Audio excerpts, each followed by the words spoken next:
లేవీకాండము 6వ అధ్యాయము. మరియు యెహోవా మోషేకు ఈలాగు సెలవిచ్చెను.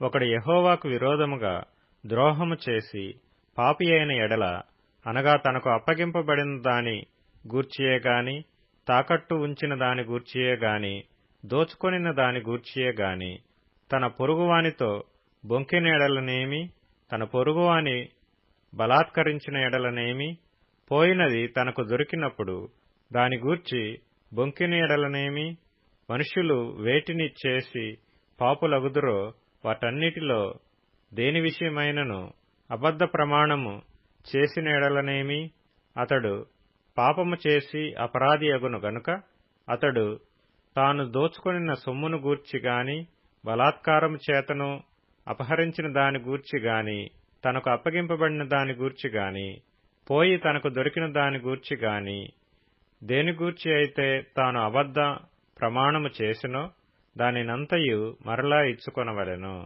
ఆ మూలధనమునిచ్చుకొని దానిలో 5వ వంతును తాను అపరాధ పరిహారార్థ బలి అర్పించు దినమున సొత్తుదారునికి ఇచ్చుకొనవలెను. అతడు యెహోవాకు తన అపరాధ విషయములో నీవు ఏర్పరచు వెలకు మందలో నుండి నిర్దోషమైన పొట్టేలును యాజకుని యొద్దకు తీసుకొని రావలెను. ఆ యాజకుడు యెహోవా సన్నిధిని అతని నిమిత్తము ప్రాయశ్చిత్తము చేయగా, అతడు అపరాధి అగునట్లు తాను చేసిన వాటన్నిటిలో ప్రతిదాని విషయమై అతనికి క్షమాపణ కలుగును. మరియు యెహోవా మోషేకు ఈలాగ సెలవిచ్చెను. నీవు అహరోనుతోనూ అతని కుమారులతోనూ ఇట్లనుము, ఇది దహన బలిని గూర్చిన విధి.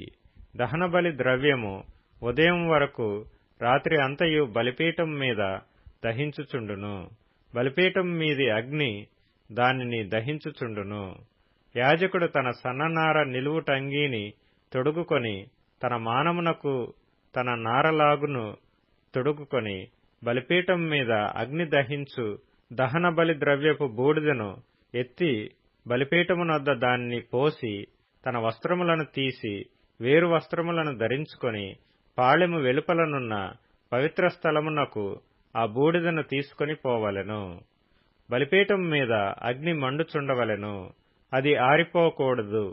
ప్రతి ఉదయమున యాజకుడు దానిమీద కట్టెలు వేసి దానిమీద దహన బలి ద్రవ్యమును ఉంచి సమాధాన బలియగు పశువు క్రొవ్వును దహింపవలెను. బలిపీఠం మీద అగ్ని నిత్యము మండుచుండవలెను, అది ఆరిపోకూడదు. నైవేద్యమును గూర్చిన విధి ఏదనగా, అహరోను కుమారులు యెహోవా సన్నిధిని బలిపీఠమునెదుట దానిని నర్పించవలెను.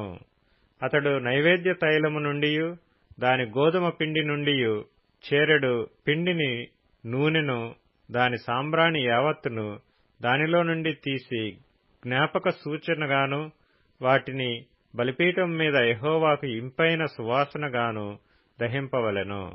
దానిలో మిగిలిన దానిని అహరోనును అతని సంతతి వారును తినవలెను. అది పులియనిదిగా పరిశుద్ధ స్థలములో తినవలెను. వారు ప్రత్యక్షపు గుడారము యొక్క ఆవరణములో దానిని తినవలెను.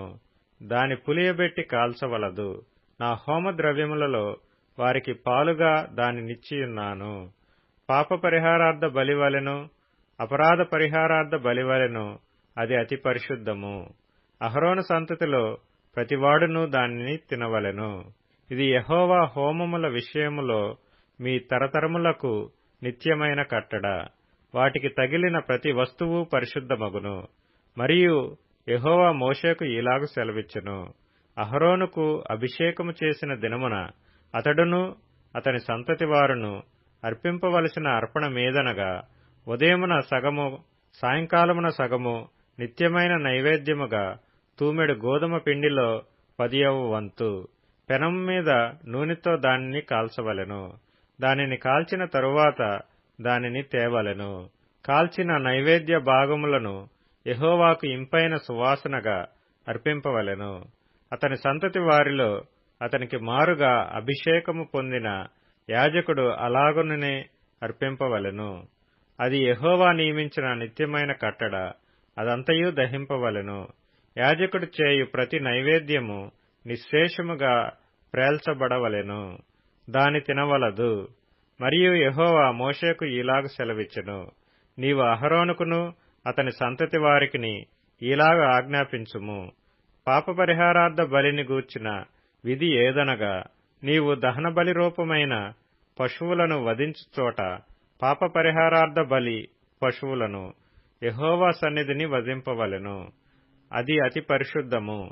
పాపపరిహారార్థ బలిగా దాని నర్పించిన యాజకుడు దానిని తినవలెను. పరిశుద్ధ స్థలమందు అనగా ప్రత్యక్షపు గుడారము యొక్క ఆవరణములో దానిని తినవలెను. దాని మాంసమునకు తగులు ప్రతి వస్తువు ప్రతిష్ఠితమగును. దాని రక్తములోనిది కొంచెమైనను వస్త్రం మీద ప్రోక్షించిన ఎడల అది దేనిమీద ప్రోక్షింపబడెనో దానిని పరిశుద్ధ స్థలములో ఉదకవలెను. దాని వండిన మట్టి కుండను పగలగొట్టవలెను. దానిని ఇత్తడి పాత్రలో వండిన ఎడల దాని తోమి నీళ్లతో కడగవలెను. యాజకులలో ప్రతి మగవాడు దానిని తినవలెను. అది అతి పరిశుద్ధము. మరియు పాపపరిహారార్థ బలిగా తేబడిన ఏ పశువు రక్తములో కొంచెమైనను అతి పరిశుద్ధ స్థలములో ప్రాయశ్చిత్తము చేయుటకై ప్రత్యక్షపు గుడారములోనికి తేబడనో ఆ బలి పశువును తినవలదు. దానిని అగ్నిలో కాల్చివేయవలెను.